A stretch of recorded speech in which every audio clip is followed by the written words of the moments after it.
Hey there mga my loves, Taurus! Thank you so much for always staying here with me in this channel po. So before we start this reading, reminders muna everyone that this is not for everybody. So just pick up the messages you think are for you. At kung feel mo na ang reading na tayo para sa'yo, then this reading might be really for you. And of course, wala tayong gender here. Babae, lalaki, LGBT, cross-watchers, you're all welcome here mga babes. Just take how this resonates and please apply this into your own unique situation. So, para dun sa mga hindi pa knows, no? Hi and hello pala new subscribers. By the way, my name is Yan. Welcome, welcome. At sa returning subscribers, thank you so much for the warm love and support na binibigay nyo sa akin. So, meron tayong new channel, yung All About Taurus. So, if you're a Taurian, or if you're dealing here with Taurus, or may Taurus placements kayo, okay, just take how this resonates, no? Pwede kayong manood sa channel na yon. The link is in the description box. So that channel is in English language for us to be able to reach other Taurians or with Taurus placements or dealing with Taurus all around the globe. So yeah, let's go and check these messages here for you. Taurus! Cross watchers, you can cliff rolls if you want. Guys, don't forget that you have your free will. Syempre naman malaya kayong gamitin yan. So let's see. This is for Taurus. Tell me something about my lovely Taurians out there. Can you please show me? This is for Taurus. Messages for Taurus. Taurus. Taurus. I think you're preparing here. Nag-aayos ka. I think you're buying new clothes or getting a new haircut here or something na bago. I think may pupuntahan ka. What is that? Is it a date? Or may event? Nakikita kitang nag-aayos. This could be a reading. Okay. And why not? Valentine's, no? Ay palapit lang. Palapit. Okay, so let's get to know your messages here, Taurus. Let's lay all the energies first on the table, but you've got here the Seven of Cups energy. Yeah, I'm seeing you looking something online here, no? Might be kung ano yung gusto mo ritong isusuot, bibili ka ng bagong damit, baka pupunta ka sa event, sa concert, pupunta ka sa isang celebration, no? And you want na mag-ayos, no? Parang pinaghahandaan mo. You're preparing for that day. Baka you're invited here, no? Sa isang occasion, mga ganon. I'm seeing you here na browsing. Browsing something na may kinalaman sa prepare or preparation. Could be any ceremony, wedding, or birthday, or seminar, event, mga ganun. So, I'm seeing you doing that. Browsing shoes, browsing skincare na gusto ninyong itry, or browsing here yung mga, ano ba, mga trending ngayon na bagong hairstyle, haircut yan. Or ano bang uso ngayon, yung mga ganon. No? So, nakita ko kayo nagpe-prepare dyan. So, ilatignan muna natin para makita natin na iba pa rito. So, yeah, for a lot of my single Taurians out there, looks like this is you, you're enjoying here your me time, or kung tawagin here, no, is parang happy ka. No, for my singles out there, you want love, but you're not rushing into it. No, you want love, but you're patiently waiting here for the right time. Kasi ayaw mo rin naman na sayangin or i-waste ang iyong oras, no, sa mga tao na hindi naman deserve na bigyan ng iyong oras. Antaray mo doon, no, pero I like your energy.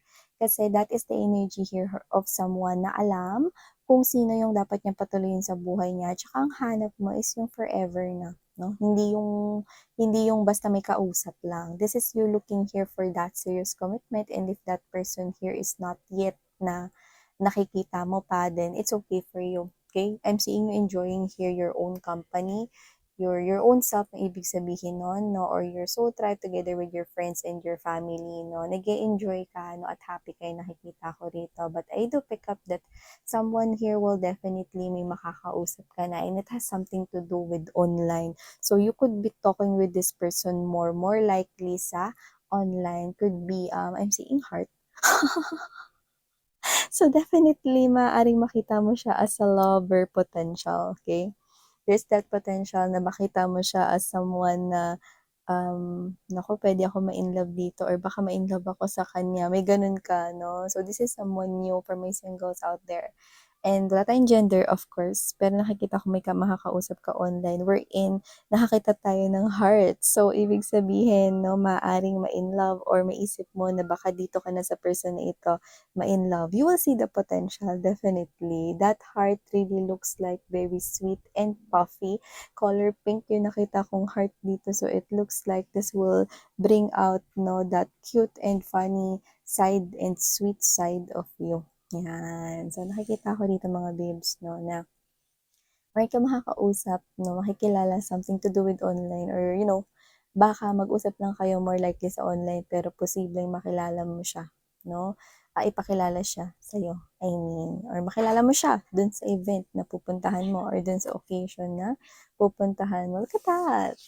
Destiny is rolling. Your destiny starts to begin here, no? Tara mo, ba? So, hindi mo yan nakikita because, nasa likod mo ito. So you do not see this coming, but it's already nakatakda, no? Alam, meron na yung schedule kung kailan yan iikot, no? Ng mabilis. And I do pick up right here that there is something here changing without you even knowing. Pero kung ano man yan, positive changes yan. You need to pick up that it is something here significant rin ng inyong love life. I'm seeing yin and yang right here. So you could be dealing here or makakadil mo dito, no? Ang isang twin flame, no, or maaring isang connection, no, that is so intense. Kasi for my Taurians out there, hindi kayo madaling ma-fall or hindi kayo madaling mapaibig, no.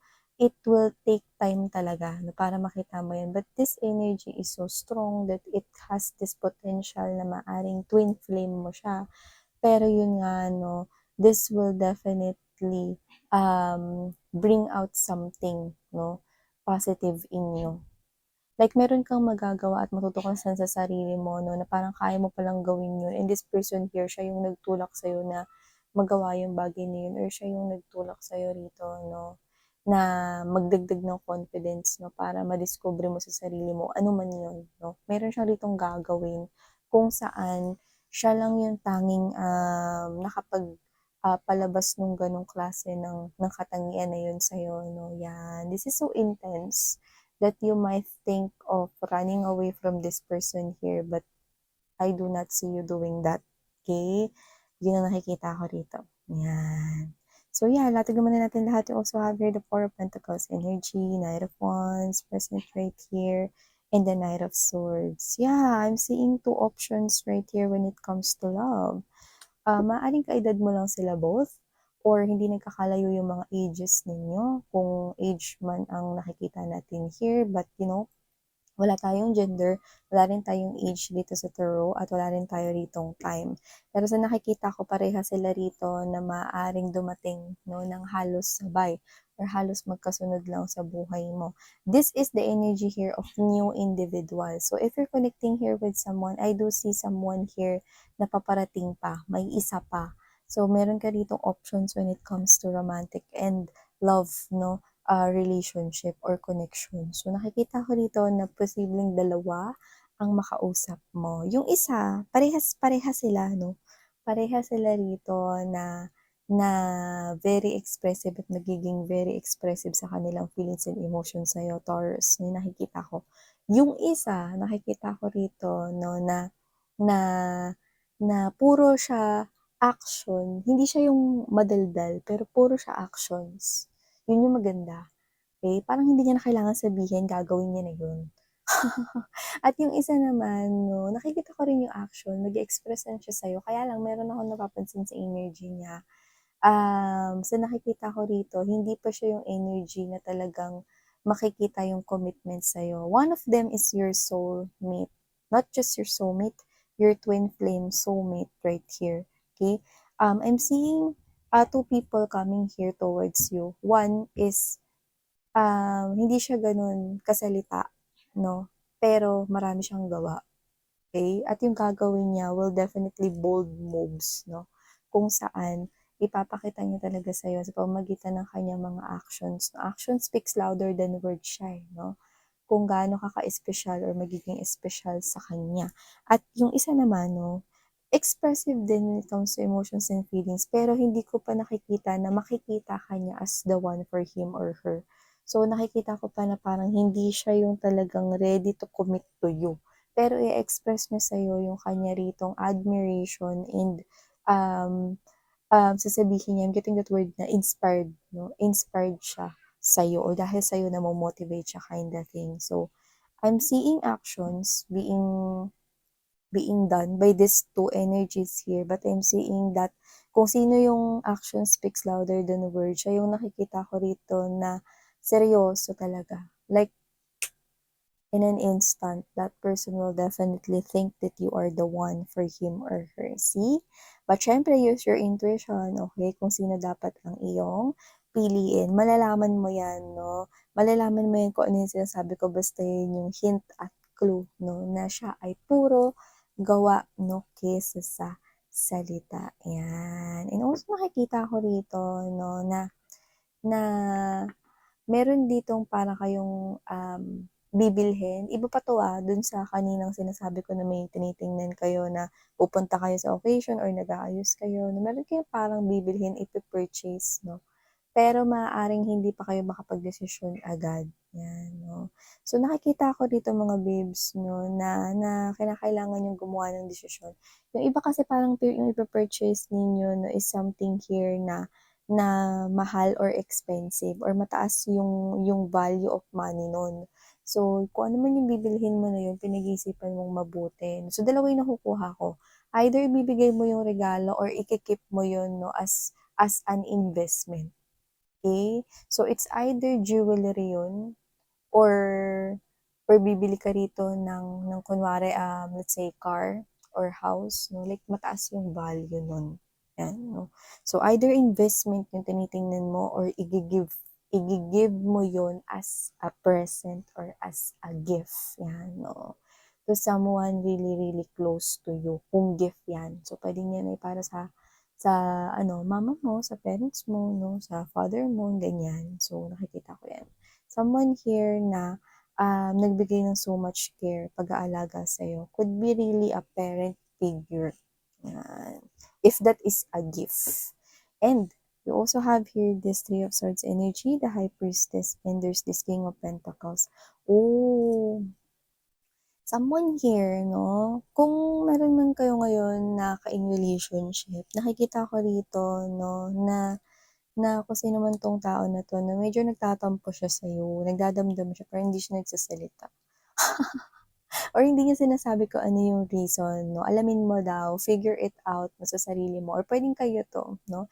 Nagdadamdam kayo sa partner ninyo, nagtatampo kayo sa kanya, no? Pero ayaw niyong sabihin kung bakit kayo mad or kung bakit kayo galit, buwisit, or imbier na, or nagtatampo sa kanya. Ganon, klase ng emosyon. Kasi gusto mo, malaman niya.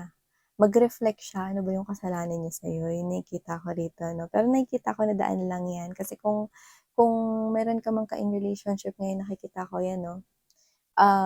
Your divine counterparts right here. So, I'm seeing, no, a lot of seriousness and faithfulness, no, sa pagitan ninyong dalawa. So, it's just a misunderstanding, I think. And I'm seeing someone here, no, na nagtatampo. Paminsan-minsan kailangan yan sa relationship, Taurus, no. So, nakita ko rito, nadaan lang yan. So, you're with your divine counterpart right here. Na maganda. Kung hindi pa kayo kasal nitong person na to, nakikita ko yung strong marriage potential sa inyong dalawa.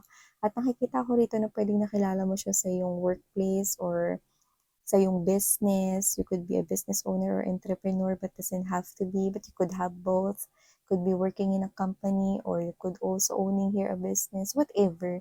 I do pick up that this is someone here na nakilala mo dito, no, sa iyong way of earning a living, no. And I do pick up right here that there are lots of, tinan mo, sunod-sunod na yung major arcanas rito. Maraming pagbabago rito na mangyayari sa buhay mo with this tower, Hermit energy, Sun, and the Three of Coins. So, it gives me this type of message, okay, just hold on tight kasi marami rito mga babes na mag-shift ng iyong ng iyong world, no? Nakikita ko, no, na mag-iiba yung role mo rito. So, kung ano yung role mo ngayon, ganito anong ibig sabihin dun is yan. Kung ang role mo ngayon ay single ka, nakikita ko na ang magiging role mo na ay magiging ka ng in relationship or in a commitment. Yan, gano'n 'yun 'no. And your role ngayon, kung staff ka ngayon, I'm seeing your role changing. You will be in a higher position, getting promoted, being credited. This is a step-by-step process. I'm seeing your life changing, okay?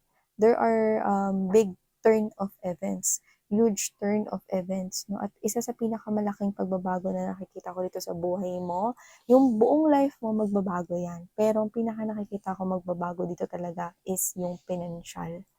Lalago at mas gaganda yung flow ng pinansyal mo. Taurus, yun yung nakikita ko rito, babes. No? May mga blessings na darating sa'yo na may kinalaman sa pera, may kinalaman rito sa business, no? Magagandang mga balita yung nakikita ko rito, no? At nakita ko rito ng maraming compliments sa'yo, especially kung business yung ginagawa mo, no? Marami rito magbibigay ng reviews, feedback, no? At magaganda rito ang mga um, mga sasabihin ng yung clients or customers dito, no? And if this is a company naman na nagtatrabaho ka dito, I'm seeing you receiving here compliments coming from not just your boss, not just the management of that company, but also coming here from the people na lagi mo kasama mag-lunch, your office mates here, your coworker, your colleagues, no?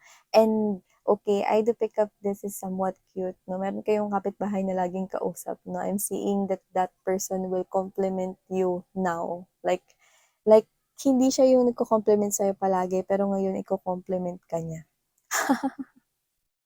So whatever that case, maybe that's very specific if that's a kapitbahay, but I'm seeing that. Okay. And also, I'm seeing you taking some kind of an action right here. Action of what? If you're dealing with a past person who make kulit to you, I'm seeing you avoiding and continuing na i-avoid yung person na yon, no? At talagang wag na siyang pansinin. Why? Because I'm seeing that this person here will try to contact you, to reach out to you or try to talk to you. Like yung iba unexpected to. Like pag nakasalubong mo siya, ano, talagang siya yung maunang lalapit sa'yo at kausapin ka. Yan.